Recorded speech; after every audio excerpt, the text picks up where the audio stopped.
Vous écoutez Samedi de lire avec l'auteur invité d'Amélie Boivin-Enfield. On est maintenant rendu au moment de l'émission. Mon auteur invité de cette semaine, Lindsay Jacques Dubé, nous parle de son coup de cœur. Et Lindsay, t'as choisi Les filles de Caleb d'Arlette Couture. Effectivement. Il a fallu que je prenne un moment pour y penser. Quand on m'a demandé c'est quoi mon coup de cœur littéraire, on aurait peut-être aimé que j'arrive avec un titre plus actuel. Par contre, pour moi, ça allait de soi de choisir la trilogie d'Arlette Couture parce que, comme je te l'expliquais un peu avant qu'on commence l'émission, cette trilogie-là, je l'ai lue, j'étais en 6e année. J'étais un petit rat de bibliothèque et je m'évadais beaucoup, comme j'étais rejet, on va le dire là, puis je m'évadais beaucoup dans la lecture, je me retrouvais là-dedans, je m'inventais une vie. Tu sais, dans le fond, tu peux inventer autant de vies qu'il y a de livres sur une tablette de bibliothèque, là. Donc, j'ai lu ça et je l'ai dévoré. Mais c'est sûr et certain que quand tu rentres au secondaire avec le tome 2 d'Arlette Couture, qui est épais comme une livre de beurre, c'est sûr que tu n'auras pas beaucoup d'amis. Mais en fait, c'est sûr que tu vas être le rat de bibliothèque et tu vas rester le rat de bibliothèque. Mais moi, ça me dérangeait pas tellement. Quoi qu'il en soit, ça a marqué ma jeunesse, si on le veut, parce que veut pas, tu rêvasses. Puis l'homme idéal, c'est sûr que c'est Clovis. Puis bon... donc, tu rêvasses, puis tout ça. Et récemment, je suis retombée sur la série télé. Donc, Les filles de Caleb et Blanche. Est-ce qu'à l'époque, tu l'avais regardé à la télévision ou tu étais trop jeune? Je me souviens vaguement de l'avoir vue à la télé. C'est probablement ce qui m'a inspiré la lecture des romans au départ, quand j'étais plus jeune. Mais j'avais jamais pris le temps. Tu sais, je me souvenais vaguement, là, comme la fameuse scène, là, où Avila, il flatte la nuque d'Émilie, là. Ça, je pense que ça a marqué l'imaginaire collectif au Québec, là. Donc, voilà. Puis, je suis retombée dans la série récemment et ça m'a donné le goût de revoir les livres. Donc, je suis allée passer une journée à la bibliothèque. Je les ai dévorés encore. Et ça m'a permis aussi de me rendre compte que la série avait beaucoup de différences d'avec les livres. C'est-à-dire qu'il y a des scènes qui ont été des scènes qu'on retrouve pas nécessairement dans les romans. Et vice-versa, évidemment, à l'épaisseur que ça a, il y a des portions du livre qu'on retrouve pas dans la série. Des fois, c'est pas tout à fait comme ça que ça s'est passé, mais somme toute, les deux, tant la série que les livres, c'est merveilleux. Puis pour moi, je pouvais pas faire autrement que de parler de ces livres-là.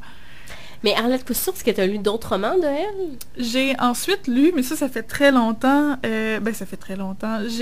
Après avoir lu Les filles de Caleb, donc là, j'étais peut-être rendue en secondaire 1 avancé, je me suis lancée dans Ces enfants d'ailleurs. OK. Que j'ai beaucoup aimé. Aussi, je me souviens que ça m'avait vraiment... C'était venu me chercher.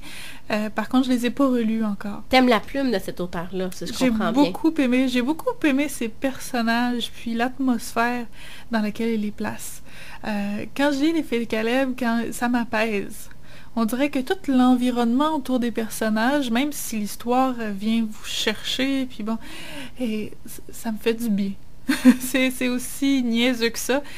J'ai l'impression de retrouver une certaine sérénité, comme si moi j'y étais à cette époque-là. Est-ce que tu aurais aimé vivre à cette époque-là? J'aurais eu du mal, je pense, à y vivre. J'aurais aimé ça. Disons-le, j'aurais aimé ça. Je suis quelqu'un d'assez traditionnel. Mais par contre, je suis quelqu'un qui va beaucoup bousculer ce que je trouve injuste. Donc, c'est une époque où, bon, l'avancement, les relations hommes-femmes n'étaient pas ce qu'elles sont aujourd'hui, où la femme, même ses droits, souvent, n'étaient pas reconnus.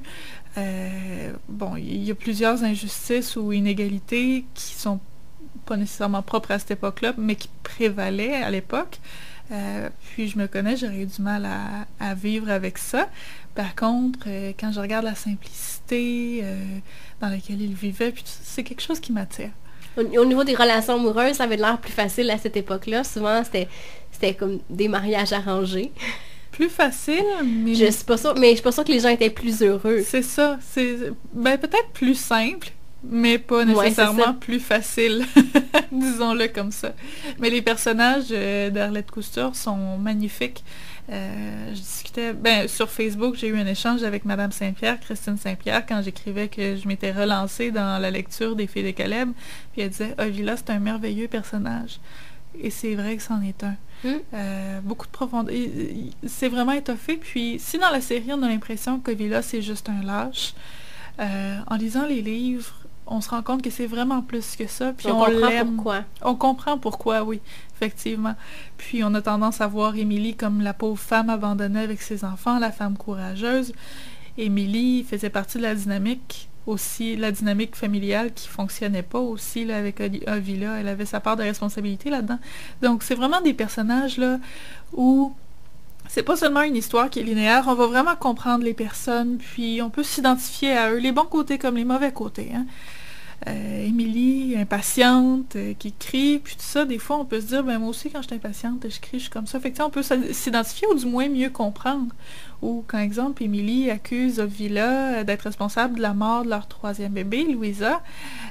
C'est affreux. Moi, je voyais ça, là, puis j'avais la gorge me serrait. J'aurais pas voulu être Villa à ce moment-là, mais on comprend tellement bien ce qui se passe par la suite. T'sais, on comprend tellement bien comment il peut se sentir, puis ça explique beaucoup de ses réactions qui vont suivre, là. Donc, excuse-moi, vas-y. Donc, c'est des très beaux personnages, même Ovid, le frère de Villa, qu'on voit dans tout l'orgueil du monde, qu'on a l'impression qu'il est méchant, mais en fait, c'est pas ça. C'est pas ça du tout. Donc, non, les personnages sont magnifiques. Les décors ou l'environnement dans lequel ils les placent, c'est magnifique aussi. Mais c'est un bon moyen pour les jeunes qui n'ont pas connu les gens qui n'ont pas connu ces époques-là, qui n'ont pas connu non plus l'histoire du Québec. On découvre plein de choses dans les romans d'Arlette Couture. Effectivement. Puis ça, c'est quelque chose je trouve ça bien que tu en parles parce que je vais être portée beaucoup à apprécier les romans qui vont parler du Québec de la fin des années 1800 à aujourd'hui. Et il y a une œuvre, un téléfilm, c'est Histoire de famille par Michel Poulette. J'avais beaucoup apprécié ce film-là parce que on voyait vraiment à travers une famille québécoise l'évolution du Québec là, des années 50 jusqu'aux années 80-90. Et c'est niaiseux, mais c'est exemple, une des filles, libération sexuelle, tombe enceinte, veut mettre de l'avant sa carrière, se fait avorter.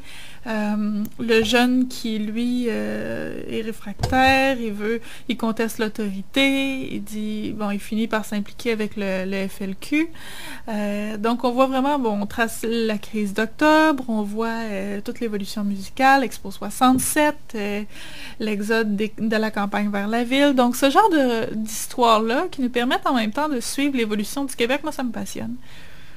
Alors, on rappelle le titre, Les filles de Caleb, la trilogie d'Arlette Couture. Merci, Lindsay. Et dans les prochains instants, c'est moi qui te présente des livres que j'ai lus cette semaine. Super.